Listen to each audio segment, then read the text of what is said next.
दोस्तों नमस्कार, मैं हूं केशरी पांडे और आप देख रहे हैं अनकट क्राइम कवरेज। दोस्तों आज का जो समाज है, आज का जो ज़माना है, ये आप मानो या ना मानो एक हवस की आग में, वासना की आग में जल रहा है। हर एक तमगा, चाहे वो किसी उम्र वर्ग से बिलोंग करता हो, चाहे वो किशोर वर्ग हो, जवान वर्ग हो या फिर अधेड़ उम्र हो या फिर बूढ़ा वर्ग हो, हर कोई मौके की तलाश में है। सिर्फ 5% लोग इस समय ईमानदार बचे हैं। बाकी के अगर आप कंसीडर करो तो 95% लोग बिल्कुल अपने जुगाड़ में लगे हुए हैं। उनको बस मौके की ज़रूरत है। आपके अपने दोस्तों पे भी आप विश्वास नहीं कर सकते, ज़माना ऐसा आ गया है। दोस्तों आज की जो सच घटना मैं आपको बताने जा रहा हूँ, इसमें क्या होता है, हम बेसिकली सुनते हैं किसी आदमी ने किसी महिला के साथ ऐसा कर दिया, लेकिन आज की जो सच घटना मैं आपको बताने जा रहा हूँ ये पटना की है। और पटना में 2 जवान लड़कियों ने एक 10 साल के लड़के के साथ ऐसा कर दिया। अब आप सोचेंगे कि अरे ऐसे कैसे हो सकता है, लेकिन ऐसा है। अगर आप इंटरनेट पर सर्च करेंगे तो आपको सेम एग्जैक्ट इन्फॉर्मेशन मिल जाएगी, क्योंकि ये घटना काफ़ी चर्चा में रही है और अभी भी जो पुलिस है वो विश्वास करने में नाकामयाब हो रही है। लेकिन सारे के सारे सबूत पुलिस के हाथ लग गए हैं और पुलिस ने डिसाइड कर लिया है कि ये घटना ऐसी थी, और कोर्ट ने भी इस पे लगभग अपना सारा जो इसका अमली जामा है वो पहना दिया है और जल्दी इस पर डिसीजन लिया जाएगा। दोस्तों दरअसल ये घटना जो है पटना के राजीव नगर थाना क्षेत्र की है। इसमें क्या होता है, एक रिक्शे वाला होता है। इस राजीव नगर में रिक्शे वाला है। रिक्शे वाला जा रहा होता है, अचानक से उसको एक छोटे से बच्चे के 10-11 साल के बच्चे के रोने की आवाज़, चिल्लाने की आवाज़ सुनाई पड़ती है। रिक्शे वाला जब अचानक से देखता है तो पता चलता है कि ये लड़का जो है कहीं ना कहीं उसने देखा है, और जब दौड़ के जाके उसको बचाने की कोशिश करता है तो देखता है कि 3 लोग जो बुलेट पे एक लड़के को ज़बरदस्ती बैठा रहे थे, वो लड़का था कि बैठने के बाद भी चिल्ला रहा था ज़ोर ज़ोर से उस बुलेट से, मतलब नीचे उतरने की ज़ोर ज़ोर से प्रयास कर रहा था। लेकिन ये 3 लोग में से एक लड़का था और 2 लड़कियां थी। तीनों मिल के भी उस 10-11 साल के बच्चे को बुलेट पर ढंग से नहीं बैठा पा रहे थे, क्योंकि लड़का पूरी ताकत के साथ बुलेट पर ना बैठने की जिद कर रहा था, हाथ पैर मार रहा था। अब आइए इस घटना के पीछे की स्टोरी बताते हैं। दरअसल एक रंजीत नाम का आदमी है। ये रंजीत नाम का आदमी जो है ये भी उसी राजीव नगर क्षेत्र में रहता है, और रंजीत का एक फ़ोटो स्टूडियो है, वीडियो रिकॉर्डिंग का एक स्टूडियो है, और तमाम फंक्शंस में फ़ोटो खींचने का या फिर वीडियो रिकॉर्डिंग करने का ठेका लेते हैं, कॉन्ट्रैक्ट लेते हैं, शादी पार्टियों में, बर्थडे पार्टियों में। अब क्या होता है, इसी रंजीत नाम के जो आदमी है, इनका छोटा बेटा है जिसकी उम्र इस समय 10-11 साल के आसपास है। ये लड़का क्या करता है, उसी मोहल्ले की गली नंबर 4 में इसका ननिहाल है, यानी इसके घर से लगभग आधा किलोमीटर दूर के आसपास इसका ननिहाल है।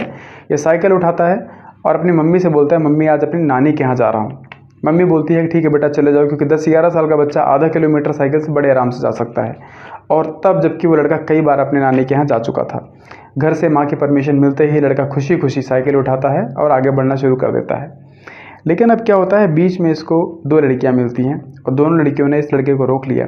ये दोनों लड़कियां कोई अजनबी नहीं थी, ये दोनों लड़कियां ऑलरेडी बहुत पहले से इस लड़के को जानती थी।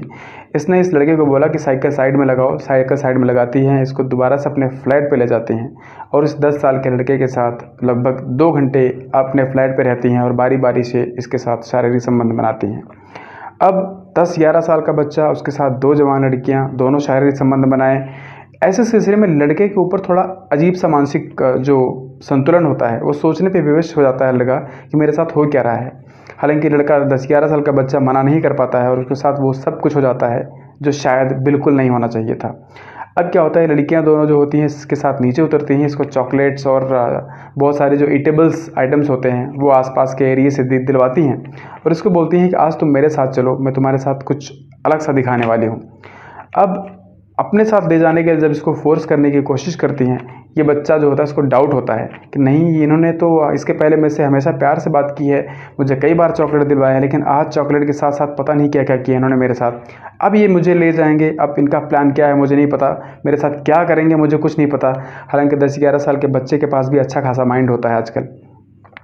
वो लड़का मना कर देता है। जब मना कर देता है तो एक फ़ोन कॉल घुमाती है लड़कियाँ, वहाँ पे एक बुलेट वाला लड़का आता है। बुलेट वाला लड़का भी मिलके, तीनों मिलके उस लड़के को ज़बरदस्ती उस बुलेट पे बैठाने की कोशिश करते हैं। जब ये लड़का देखता है कि अब मेरे पास कोई चारा नहीं है तो ज़ोर ज़ोर से चिल्लाना शुरू करता है, और इसी चिल्लाने पर वो रिक्शे वाला जो उसी मोहल्ले का था वो देखता है कि इसी मोहल्ले के लड़के को लोग बुलेट पर ज़बरदस्ती बिठा रहे हैं। वो अपना रिक्शा छोड़ के दौड़ता हुआ बुलेट के पास आता है और बच्चे को बचाने की भी कोशिश करता है और ज़ोर ज़ोर से वो भी चिल्लाना शुरू कर देता है, क्योंकि उसको आशंका हो जाती है कि इस बच्चे के साथ कुछ गलत हो रहा है। जब उसकी बात सुनते हैं तो आसपास के लोग जो हैं 1 मिनट के अंदर वहाँ पे कम से कम 15-20 लोग इकट्ठे हो गए और उन्होंने उस लड़के को और इन दोनों लड़कियों को दबोच लिया और इनकी जम के इनकी स्वागत और खातिरदारी की गई। खातिरदारी करने पे पुलिस को फ़ोन किया गया, पुलिस वहाँ पे आती है और पुलिस ने इन तीनों को अरेस्ट करके जब थाने ले गई पुलिस, तो सारी घटना के इन्वेस्टिगेशन के दौरान इस लड़के से 10 साल 11 साल का बच्चा था, इससे प्रॉपर जानकारी ली गई। इस बच्चे ने बताया कि सर ये पहले भी मेरे साथ ये लोग मुझसे मिलती थी, मुझसे दोस्ती करने की कोशिश करती थी लगभग पिछले 1.5 महीने से। मैंने हर बार इनको इग्नोर किया। कई बार इन्होंने मुझे ज़बरदस्ती चॉकलेट भी दिलवाई, ज़बरदस्ती मेरे साथ रैपर्स भी दिलवाए मुझे खाने वाले। कई बार इन्होंने मेरे आसपास के जो दोस्त थे उनसे भी कांटेक्ट करने की कोशिश की। कई लोगों से ये अभी भी कांटेक्ट में है और आज इन्होंने मेरे साथ वो सब कुछ किया जो मैं आशा नहीं कर सकता हूँ मेरे साथ। और अपनी पूरी बात बताता है कैसे मेरे साथ फ्लैट पे इन्होंने मुझे ले गए ये लोग और कैसे मेरे साथ गलत सलत काम किया। जब पुलिस ने इन तीनों लोगों को अलग अलग तरीके से प्रॉपर इन्वेस्टिगेट करने की कोशिश की तो पहले तो दोनों अलग अलग लड़कियों को अलग अलग ले गए अलग अलग कमरे में और उनसे पूछताछ की, एक दूसरे के साथ न बैठा के डिफरेंट लोकेशन पर ले जाके पूछताछ की। पहली लड़की जो होती है वो ये बताती है कि ये लड़का जो है मेरे गले में जो चैन थी उसको निकालने की कोशिश कर रहा था और निकाल के अपने साइकिल से भागने की कोशिश कर रहा था। हम दोनों सहेलियां एक साथ थे और लड़का हमारा चैन जो है लेके भागने की फिराक में था। दूसरी लड़की जो होती है वो कुछ और आंसर करती है। वो बोलती है कि हम लोग जा रहे थे, इस लड़के ने मेरा जो ये दुपट्टा था उसको खींचने की कोशिश की, हमारे साथ गलत हरकतें की और मेरी वजह से मेरी सहेली को भी परेशानी हुई, इसीलिए हमने इसको पकड़ा और बुलेट पे पकड़ के पुलिस स्टेशन ले जाने की कोशिश कर रहे थे। जब दोनों अलग अलग लड़कियों का अलग अलग बयान आता है, बुलेट वाला जो दोस्त था उसका अलग बयान आता है, तो पुलिस को समझने में देर नहीं लगती कि मामला क्या है। पुलिस ने अपने लेवल पर जब इन्वेस्टिगेशन की तो पता चला कि जो 10-11 साल का बच्चा बोल रहा था बिल्कुल सही बोल रहा था, उसकी बात में 100% सच्चाई थी। अब पुलिस ने इस मामले में संबंधित धाराओं में एक सीरियस जो केस है उसको बना के आगे फर्दर प्रोसीडिंग्स ले आगे फॉरवर्ड कर दिया है। लेकिन इस घटना से हमें लर्निंग क्या मिलती है? लर्निंग ये मिलती है कि आपके जो छोटे बच्चे होते हैं 8-10 साल के, 12-14 साल तक, इनको अकेले ऐसे अलाउ ना करें कहीं जाने के लिए 2-4-10 किलोमीटर के अंदर की रेंज में। इनके साथ एक अभिभावक का होना ज़रूरी है। आसपास की गलियों में एक लिमिट तक खेलना ज़रूरी है जब तक कि बहुत सारे बच्चे साथ हों। अकेले उन्हें कहीं जाने के लिए अलाउ ना करें, क्योंकि ये देश, ये समाज, इसमें कब कौन क्या कैसे क्या कर बैठे आपको हमको किसी को नहीं पता, यहाँ तक कि पुलिस को भी नहीं पता है। इसलिए अपने बच्चों के साथ साथ अपना ख्याल रखें और अपने हर उस संबंधी का ख्याल रखें जिसे आप प्यार करते हैं, क्योंकि हम सब की सामाजिक भागीदारी बनती है। एक दूसरे का ख्याल करें और एक दूसरे की ज़िंदगी में वैल्यू ऐड करें। दोस्तों, आशा करता हूँ ये वीडियो आपके लिए इन्फॉर्मेटिव ज़रूर रही होगी। तब तक के लिए अपना ख्याल ज़रूर रखिएगा, अपने परिवार का ख्याल ज़रूर रखिएगा, क्योंकि ज़माना बहुत ख़राब है और इस ज़माने में एक दूसरे का सपोर्ट करना हमारा नैतिक कर्तव्य भी बनता है। मिलते हैं एक और नई वीडियो के साथ, तब तक के लिए जय हिंद, जय भारत।